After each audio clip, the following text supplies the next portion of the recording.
Hi guys, it's George Ben here from Coptrz. Join me on the 7th of May where we're going to be looking at industrial internal inspection with the Elios 2.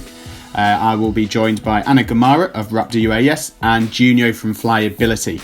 On the actual webinar, we're going to be discussing the Elios 2 and a bit of a general overview. We're going to be looking at some really good use cases. We'll be discussing what Anna is currently doing at RaptorUAS with their tank inspection work and how they're dominating what they're currently doing.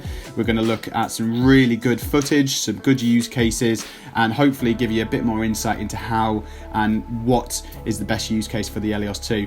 There will be a quick Q&A live panel at the end of the webinar, so send your questions through either prior or during the webinar to info@Coptrz, or find me on LinkedIn and just shoot me a message.